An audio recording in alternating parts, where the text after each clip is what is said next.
A while ago, I had one of those. You get little pedals to go under the desk to cycle. Oh, I haven't seen that. That's a good Yeah, idea. I quickly fell out of love with them. Oh, Um, why? why? Because who You wants hit the like? desk. It's just weird. I just didn't want to. Yeah. Turns out I didn't want to cycle while I was sitting down and working. Oh, Which who I think knew? is a pretty reasonable.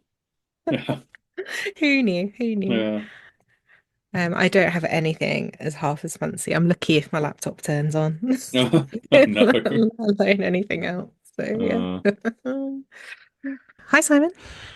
Hi Vicky, how you doing? Well, I'm good. How are you? Pretty good. Yeah, very well, thanks. Yeah, yeah. Busy, busy. Glad to be back into the swing of the new year. That's true. Get a bit of You routine back. enter this podcast married, which is very I exciting. know, Big first podcast as a congratulations to married you. man. Oh, you got the jewels. Yeah, she put a ring on it. You So, really did. Good. yeah. I'm amazed Fabulous. what a And different. This is a sort of unrelated. Well, it's related to me being married. mm, I'm amazed at what a difference being married has made to my general sort of mental well-being. Because I historically have really bad abandonment anxiety. And I assume okay. that, like, anyone who likes me, soon they're going to realize I'm a dickhead and just go. But now I've put quite a serious administrative obstacle in the way of leaving You've me. really put that hurdle up. That Yeah, hurdle there's is so much high. paperwork. I just don't think it's worth her leaving. Damn So right. I'm just way more relaxed. It's great. That's great. That's great. And also, marriages should talk about that more. You never get that as a pro of marriage. You get the day, you No. get the dress, you get the food, get the Hmm. gifts. You never get, you've clawed them in now. You've got your claws in That's them. it. You're not going to go any further. Oh dear. Uh, Very interesting. Oh, good. Well, I'm pleased you're feeling secure in yourself. That's always nice. Yeah, thanks very much. Yeah. Yeah, absolutely. Oh, there we are. Anyway, Nice one. enough about me. I've Hmm. been just talking about the wedding non-stop for the last 2 weeks. Need Um, to milk it. yeah, well, I feel like I've become the dullest man in history, but Oh there we no. are. You've got a story for us today. I do, and it's a French story, so I Okay. apologize in advance for my lack of pronunciation. Hmm. Um, but it's a very cool story, and we'd be silly not to talk about it. So here we go. Have you ever been faced with a moment in life where absolutely everything you've worked for is teetering on the brink of collapse? A moment where the weight of the world is pressing heavy on your shoulders, leaving you nowhere to turn. Imagine this. It's 1814, Europe is in turmoil with Napoleon, and your business, your late husband's legacy, is facing imminent bankruptcy. You've lost your husband, your inheritance, and your reputation is on the line. To top it all off, your business partner has abandoned ship. The walls are closing in. What do you do? For Barbe-Nicole Ponsardin, this wasn't a hypothetical scenario, it was her reality. But instead of succumbing to despair, she made a daring gamble, a move so audacious it would not only save her business, but would revolutionize an entire industry and cement her place in history. This is the story of the woman behind Weur Clicquot, a woman who turned darkness into dazzling success. The Champagne Lady, She's the champagne lady. Veuve Clicquot. Excellent. You know. Yeah. So our sources today are a BBC article, which is how I found out about Ponsardin, called The Little Known History of Champagne. There's also a Badass Women article, which is a great blog. Recommend you go and check that out. The Guardian did an article on this back in 2014. Smithsonian magazine, they did an article on this called The Widow Who Created the Champagne Industry, and I'm also leaning on a Britannica article about the Napoleonic Code and conflict at that time. This is Barbe-Nicole Ponsardin. It's really important, her surname. We'll come on to that in a minute. She was born 1777. So this is Les Mis territory, right? This is where we're in, okay? It's probably important to note she comes from wealth. Her father was an affluent textile industrialist in a town called Reims, Reims. Mhm. Right. I can't roll my R's either. This is a small town in France, but it's one that's quite entrepreneurial. It's got like a few business leaders in there. So she's born in the years that run up to the French Revolution, which began in 1789 and lasted until 1794. Barb Nicole, her childhood was heavily influenced by the political leanings of her father, who was called Jean-Nicolas Philippe Ponsardin. So he switched from a royalist to a Jacobin. Mhm. And this is basically a club. It's an influential political club of the French Revolution, and it was named after the place where they met. So the club was called Jacobin, Okay. and it was kind of like this underbelly subculture Hmm. of revolution. So it's she must have heard about this at the dining table. So he went from being really loyal to his country, his king, and then over time throughout her childhood, she heard that narrative change. So it's very interesting. Also, her dad was clearly attuned to this kind of thing because her family, Barbe-Nicole's family, was able to escape the revolution relatively unscathed. Hmm. So that was quite rare for that time, especially people of affluent positions because they're so close to the monarchy, right? Yeah. Um, and then this bit in the article made me laugh. Next door to her growing up, when they say next door, this is basically the next chateau along. Okay. Like, I don't think it's like next door, like me and you next door. Yeah, it's the Um, nearest living person. yeah, so the next state along was the Clicquot family, which had the head of the family called Felipe. So Felipe Clicquot was also ran a successful textile business as well. So her Mm. dad and the next door neighbor were kind of like local business rivals, right? Yeah. So he was like the main competitor to Barb Nicole's father. However, Again, Romeo and Juliet vibes. you'd think Romeo and Juliet arrives, it's the complete opposite. So the two patriarchs are like, we could join up and then Ah, we could become like the dominating force for this part of France in the yeah, textile excellent. business. Yeah. So they flipped on his head, which is great. So it was an arranged marriage between Clicquot and Ponsardin. So that she gets married to this son called Francois. Um, this was while the revolution was going on, by the way. So it's really cute little detail is that Mm. they had a wedding service, not in a beautiful barn in the heritage countryside, Simon, but in a secret hiding in a cellar. That's where Oh, they wow. got married. So it was a secret Okay. wedding. Yeah, it's proper sort of wartime wedding. Right? Isn't it? Yeah. Yeah. Get her in the bunker. It turns out that Francois and Barbie Nicole, they got on. And that was basically going to be her life. Like with many stories we cover, it was, she could have had a very easy, comfortable Hmm. life, and that was that. This is because under Napoleon, married or unmarried women were subject to their husband's or father's decisions. Women could not vote, they couldn't work, they couldn't make their own money. And because she's affluent, she kind of could have become a kept woman. That was her trajectory. One of the turning points in that is actually her husband, Francois, who, instead of wanting to take over the textile business, which his father had done this collaboration with, he was more interested in the family's side hustle, which was wine. So they had a vineyard because they're in a French chateau, and his dad didn't really see the point of the vineyard. He was like, it's a nice to have. I'm not getting much money from it. But because you had to charter ships, so they were shipping out their textiles, he Hmm. was like, if there's a bit of room on the ship and I haven't got enough textiles, what I'll do is I'll top it up with wine and then I'm making the most of my exports, right? I Of can course, export yeah. it, make some money.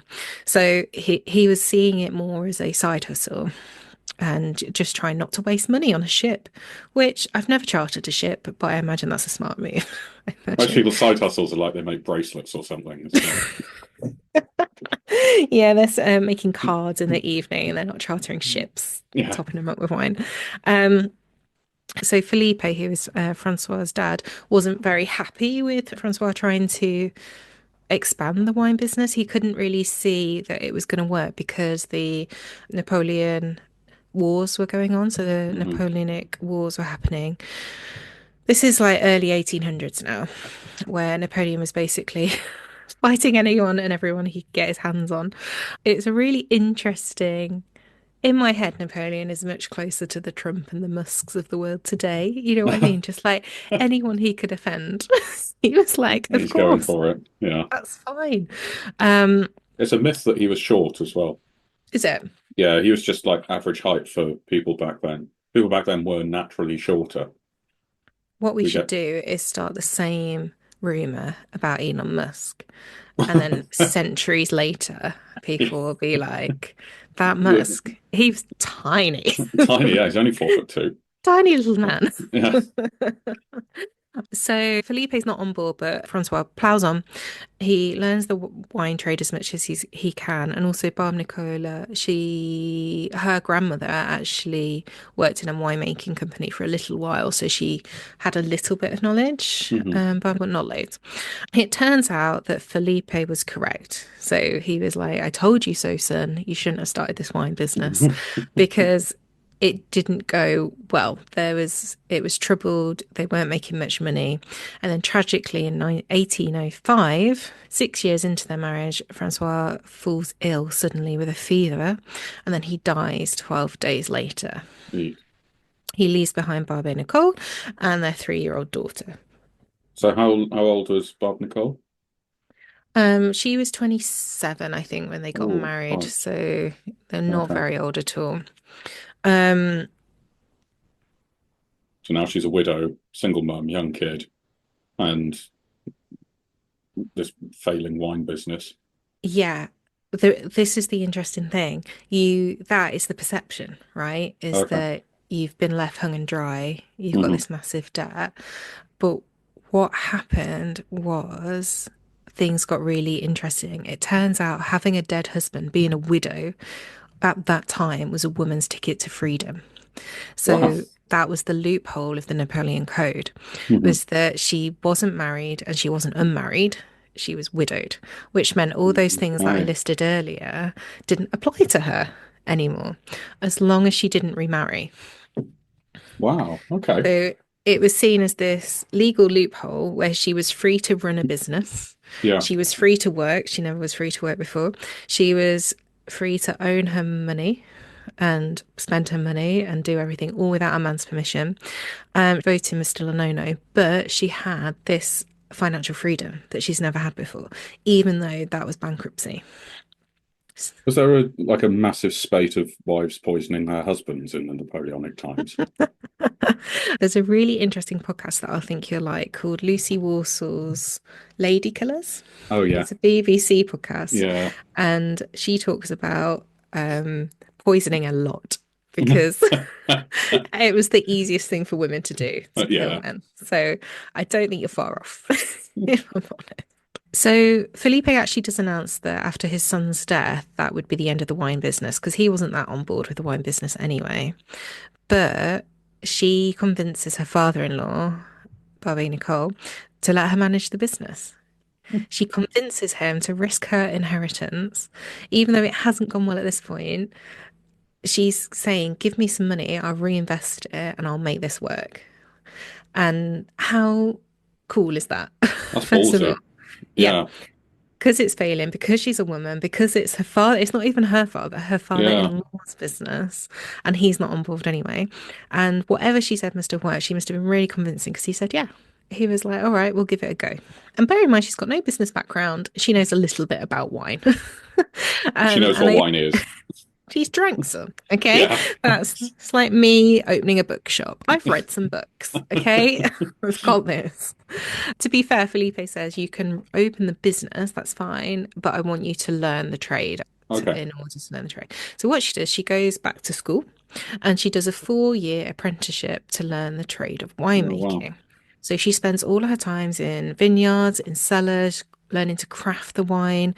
She's the first woman ever, French woman ever, sorry, to do that, to have Do education this in that. like apprenticeship. Yeah. That's a So wine she's learning cellar, isn't things it? like removing sediment, adding ingredients, how to make it clear, how to bottle, all that kind of stuff. Some of those processes are still in use today. So she's got that knowledge, right? She's there. That's amazing. So in 1810, the business officially becomes hers. It goes back into her name, which is great. And from the beginning, Barbe-Nicole used her widowed status as a marketing tool. Hmm. So she was like, well, I'm going to spin this on its head and people are going to want it. So that's why it's called the Clicquot Ponsardin. Verve Veuve means Hmm. widow, translated. Oh wow. Yeah. Clicquot is her married name. Ponsardin is her Maiden name. maiden name. And she wanted her maiden name on there. I never knew that. I just assumed Verve. I was wondering when the character Verve was going to come into this. It's Didn't her. realize it meant widow. Yeah. It's That's her. awesome. The reason she chose that is because it gave a certain kind of respectability to the Hmm. beverage because the wine was getting a bit of a bad reputation. It was associated with, like today, if your brand is associated with boomers, sometimes that's not great. So it was like that, but in the 1800s. So it was Okay. like royal courts of old. It wasn't really seen as It's um just a bit sort of dowdy and uncool. a bit uncool, yeah. So she wanted to remake that, Yeah. and it worked. It gave the bottle and the brand clout, and it worked so well that other champagne producers got on board, which is why in champagne you have a lot of verbs. You have Verbinet, Um, Verloc, and you had different ones, and also you had copycats of her own brand as yeah. well, because that's how popular it was. Even though these people weren't widows, they weren't women. Yeah, Just as completely a right. branding Off brand. exercise. Yeah, Yeah. yeah, yeah. It's like you know that bit in Friends where Phoebe thinks her grandmother is Miss Nestle or something because that's what she's been told. It's that. Uh, I've got two little side notes. Hit me. One is almost entirely unrelated, but Hmm. back decades and decades ago, when Japanese manufacturing wasn't as trusted as it is today, like these Yeah, days we think of Japanese made goods as like fairly really high decent. quality, really Toyota. reliable, Toyota, Yeah. Sony, all of that higher end. Back then they weren't, and it was stuff made in the USA, which was considered brilliant. So Japan renamed a town that had loads of manufacturing in USA, spelt USA, so they could put made in USA Oh, come on loads of stuff. on. I And love also that. I found out quite recently, because Cat's vegan, and loads of Hmm. wine is not vegan friendly. Because I these, didn't know this till Cat either. I had no no, idea. like Yeah. it's because a lot of these techniques that have been in use for a couple of hundred years for getting rid of the sediment and impurities, two things are really good for doing that. One is egg white, and Yeah, you do not that as vegan. well if you're making a consomme. Also, something where you sort of making a really intensely flavored liquid in the kitchen and you want to get those impurities out, you'll often put egg white in and that'll collect them up and then you can just skim it off the top. No So that's one way. thing. And the other is fish bones. So it's often filtered through fish Oh, these bones. are not vegan friendly options. Really not vegan friendly, no. Ah, I No. see.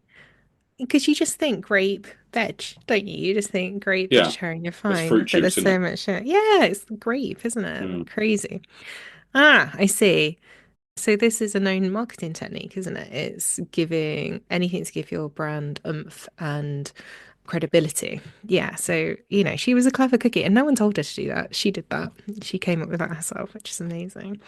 The following February, her father-in-law invested a further 80,000 francs, Hmm. which is about 350,000 euros today, I think I read. So a Wow. huge chunk. Oh, yeah. And she ended up going into partnership with someone called Alexandre Fourneau because he had experience in assemblage. So he was able to operationalize that a bit better. Okay. So you could really scale up the production for her. That's it. Yeah. Mm. So I'm backtracking slightly, but it's amazing. So many of these stories we find that them being a woman really hampers their effort to get things off the ground to give them the credibility. And I thought Hmm. winemaking, like a really traditional old French thing, just dominated by men. Did she come up against much like establishment pushback or? You'll see a bit later on that she's very good at positioning herself in the right positions. Okay, So I think some of it, yes, she is the brand and the pretty lady on the bottle, but I think she's very private and she's very good at putting almost like a Fort Knox around her okay, to be able to protect. So I think that's what protected it. She was the puppet master. You know what I mean? I think she was okay. pulling the strings in the background. So I think that was her strategy to come up Yeah. against that. And a lot of the stories we have, the sort of featured woman is almost antagonistic with their, don't know if that's the way to phrase it, but like antagonistic with their femininity. And it's a, you won't let me do this because I'm a woman, so I'm going to freaking show you what I Love can it. do. I love it. Which is, Love that yeah, attitude. fantastic attitude to have. And but she's seems to be playing it slightly differently. It's interesting, isn't it? Because she's playing a long-term game as Yeah. well. Because what we're doing at the minute, She's had one investment from her father-in-law. She's had another 80,000 francs coming in, but she's still going. It's still pushing. And the reason she's having such a hard time is because of the political context we're in. So Europe was at war. There was lots of naval blockades hampering trade all the way through because trade was Hmm. mainly by sea, not plane. And also Russia was a huge market at that time Yeah, of for course. champagne. And in the summer of 1812, Russia basically put an embargo on French bottled wine. Uh, So they were like, put that door down because of Napoleon's wars and stuff. yeah. So she's really struggling. Sales have dropped to 10,000 bottles a year, and bankruptcy again is looming. On top of everything, this is the point where her partner, Alexandre, he gives up, he leaves the business. Like I said, I don't think it's necessarily anything of her own doing. I think it is just the political context. I think Yeah. she's in a luxury product market. She's in a time where global trade is the only thing that's going to expand your business. And she's got left, right, and centre. No, you can't go there. No, you can't go there. Oh, it's really expensive to transport things through land, but we Hmm. can't let your ships in and all that kind of stuff. Yeah. So it's 1814 now. She's lost her husband. Her inheritance is gone because she's risked it all. She's risked the further investment. Her business partner's gone. You know, she's running out of time, running out of options. She's literally got nowhere to turn at Hmm. this point. On top of that, she is a woman. She did have to fight for this chance. She doesn't have the same rights as men at that time.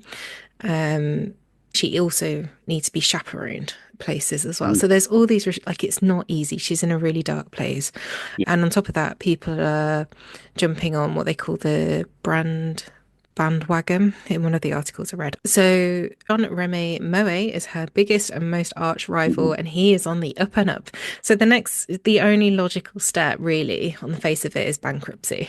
That is the only, like, I can't express how dark this is because also she's got to go back to her ex-father-in-law and say, I messed up. I haven't done it. I haven't done it. I know you had faith in me, but I've let you down. Can you imagine like the personal turmoil? It's just You've such an run awful businesses, feeling. you know. Well, yeah, I think we're coming up to 16 years now that the Hmm. business has been going, and there's a lot of roller coasters in that. Yeah. There's a lot of highs, a lot of lows in that time. And some of them, on reflection, you realize are your own fault or your ego getting in the way or things that at the time you didn't know. And some of it is just out of control. And like even today, political Brexit's probably the best example of how sort of political landscape can have such a massive effect on businesses that you can't even necessarily plan for that well. Hmm. And yeah, that's really tough. And as if she hasn't got enough to deal with, she's still going to be chaperoned about the place and I think, like all these and also arbitrary she's got, restrictions. Must have been exhausting. yeah, and she's got a daughter on top of all this Oh that she's yeah. trying to bring up at the same time. Like I said, the next logical step would be bankruptcy, but not for Barbe-Nicole. She takes a gamble. She is a calculated gamble, but it's a gamble nevertheless. This is because, again, of the political landscapes. So we're in 1814. Napoleon's forces have basically been broken down. They did invade Russia in 1812, but Europe is pretty much turned against Napoleon. He's having to retreat back out of Russia. Napoleon has offered to step down in favor of his son. That offer, which is classic. Oh, it's not me. It's not the regime. I'm the problem. Like, I've got someone else who can step in. Funnily enough, that offer was rejected. You don't say. Yeah. Yeah. So Napoleon stepped down and he was sent into exile on a remote Mediterranean island called Elba. It didn't really last long. He was only in exile for like a year, but that's really Mhm. not the point. And the point is that Barb Nicole, she was watching. She was in the background. She knew what was going to happen. She knew Russia is her biggest market. She Mhm. knew what the capabilities was there. Her upbringing of her father talking around the table, switching from royalist to independent, all that kind of stuff, Yeah. that's rubbed off on her. And she knows what to watch out for, what conversations to look out for. And she knew at that moment, I'm going to save my business. So So what she really does, politically savvy. Oh my gosh, yeah, and I love it. She charters a ship. It's a Dutch ship. It sails on the 6th of June, 1814, just as the hostilities were ending. I love it. Remember, wine isn't allowed to be exported, right? Because Hmm. of all the trade. So she smuggles it. She hides it in like coffee barrels. So Okay. yeah, yeah. So she's disguising it. She picks the best of her wine. So she picks the best 10,550 bottles and she gets the ship as far as Amsterdam. She said that no other wine can go on this ship. It has to be my best wine. It has to be Hmm. this champagne. It has to be that. And then she was like, I don't care. Just get it on the ship and leave the ship there. And they were like, what do we do when we get there? And she was like, wait for it. And then, as soon as peace was declared, she carried on the shipment to Russia, Oh, that's amazing. and she got to Russia on the 2nd of August, I think, and she Hmm. beat her competitors by weeks. That is awesome. So Russia's are like, I want to celebrate. I want to celebrate now. Guess Hmm. what comes in rolling up Bring their out the eyes? verve. Right. Yeah. So the whole shipment sold really quickly. She then dispatched another go. So she's already two shipments ahead now Mm. of her competitors. 12,780 bottles were given a week later. And off it went again. The Russian market were loving it. It was at her feet. She debuted her champagne in Russia, and Tsar Alexander I announced it was the only kind of champagne he would drink. What a testimonial. Fabulous celebrity endorsement. Yeah. Can't you believe? And he's on the up and up. He's just won the war. He's having a Hmm. great time. You're going to do whatever he says. Hmm. So, this word of his preference and his, like you say, endorsement spread throughout the Russian court. It was basically the best marketing she could have That's hoped for. incredible. Yeah, yeah. Yeah. One of the historians in the article says she goes from being a very minor player to a name that everyone knows. Mhm. Everyone wanted her champagne. Something similar happened with Wedgwood pottery in the UK, in England.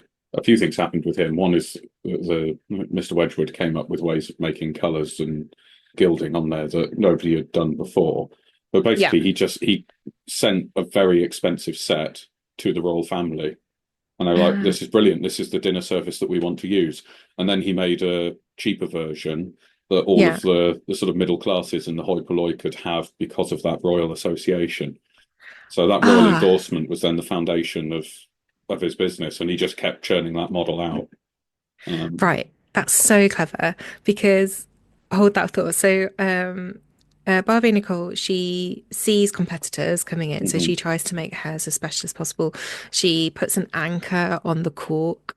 She puts the green wax seal that we used to mhm. see in our champagne bottles. She added that as an additional feature. She made that iconic yellow label that we see nowadays. So she does all this stuff and then she wants to expand. She's Mhm. got two problems in expanding.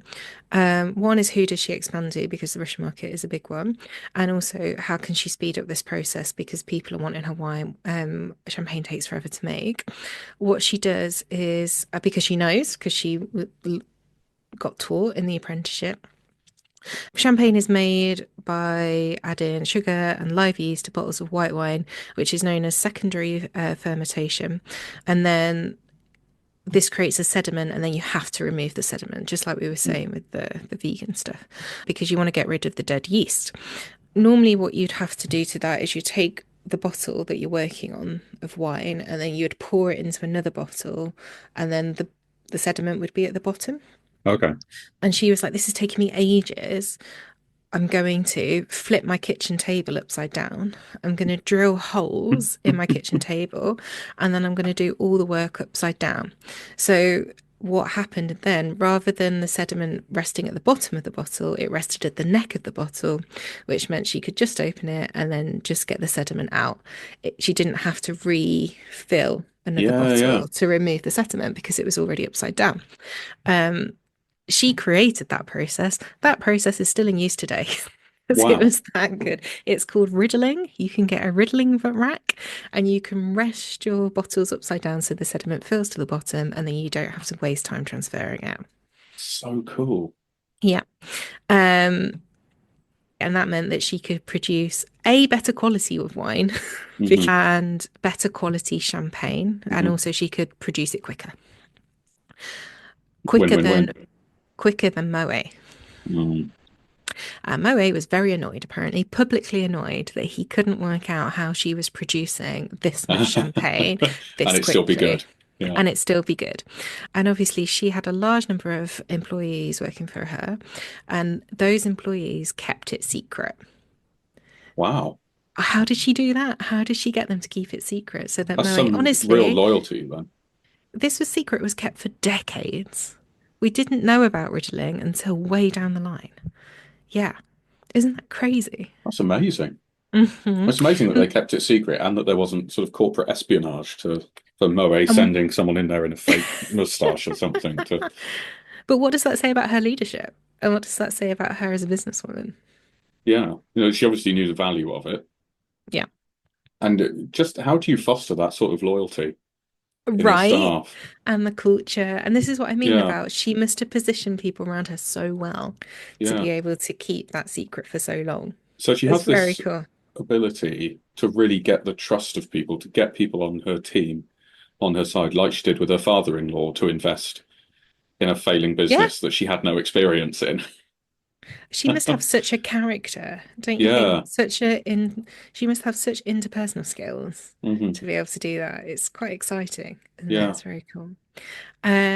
So this was it. This was her head start, literally decades of a head Mm. start against her competitors. And it meant that Barbe-Nicole could fill a absolute champagne empire, which is very exciting. Before her death in 1866, she was exporting her champagne all over the world. She managed to get into the US market.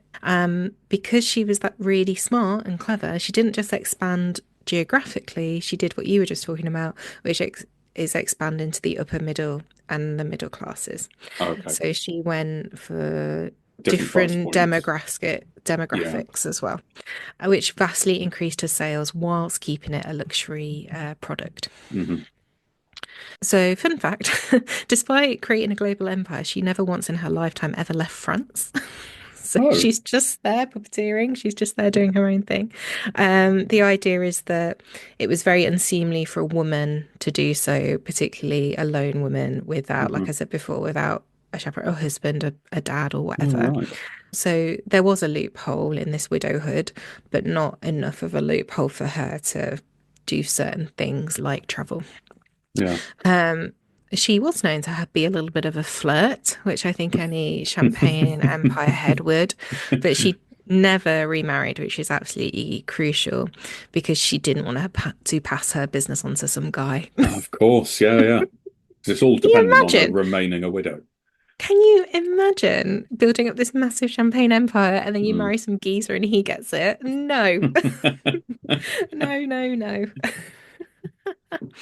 So in her later years of life, she very much, I think she knew how shrewd she was and she knew what she, but I think she was very humble about it. So Yeah. in one of the letters she wrote to her later grandchild, she said, quote, "The world is in a perpetual motion and we must invent the things of tomorrow. One must go before others. Be determined and exacting and let your intelligence direct your life. Act with audacity." Love that. That is her parting words to her grandchild. How amazing is that?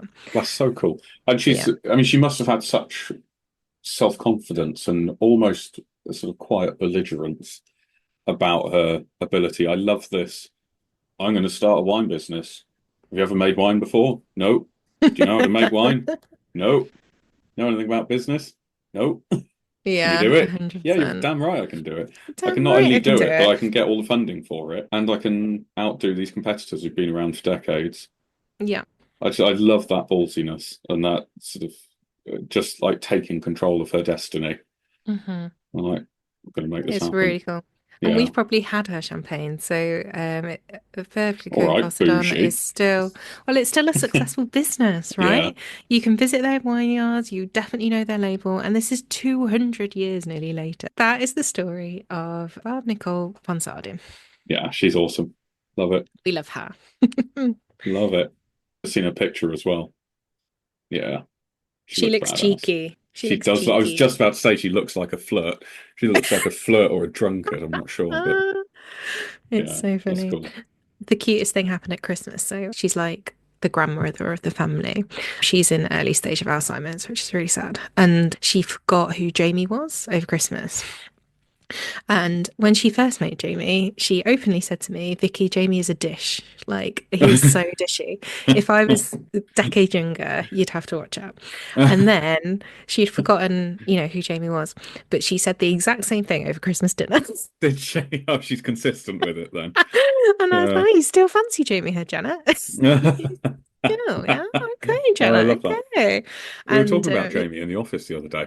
oh, yeah. Yeah, and just love how basically any time that you've had a single glass of Veuve Clicquot, the first thing that you mention is, isn't Jamie just gorgeous? Oh, don't you just want to eat him up? Oh, isn't he? Oh, he's so handsome. I love him. Oh, I isn't he know. so I gorgeous? do. And we actually we all agreed he's a handsome fella. He's a Yeah, dish. In the yeah. words of Janet, he is a dish. So, He's a handsome fella, and then Saya confirmed that you are indeed sexy. So, me? yeah, Was it ever yeah. in any doubt? That is the Never. question. No, no. You got it going on. Well, thank you. Yeah. Thank you. We're a sexy bunch here at She Chose Yeah. History. Absolutely. Well, fabulous champagne story. Thank you, Vicky. I enjoyed it. Thank you. It was a good one, Hope you wasn't it? It's enjoyed. fun. Yeah, if you enjoyed that episode, check out the many others we now have available. Please like and subscribe, comment, rate us. Really helps if you can rate us on Apple Podcasts or wherever you get your podcasts. Check out our Facebook page, She Changed History. We have so Our many calls to Instagram. action. I tell you what, there's a lot. If you're a good listener, there's a lot for you to be doing. Yeah, you just need to get the word out there. But another thing you can do, not for sort of boosting our own popularity, but just to be useful, is if you've got any stories yourself, whether they are famous women from history or women in your life now, however small or large the difference, if you feel they've changed the world in some way, we would love to hear about them. We're gathering listeners' stories for a nice little episode on some more personal stories to people. So it'd be great to hear your suggestions for new episodes, hear your personal experiences. Get them on the Facebook page. Yes, please. Thank you so much for listening. Lovely. And we'll see you next time. See you soon. Thank you. Yep. See you soon. Bye. Bye.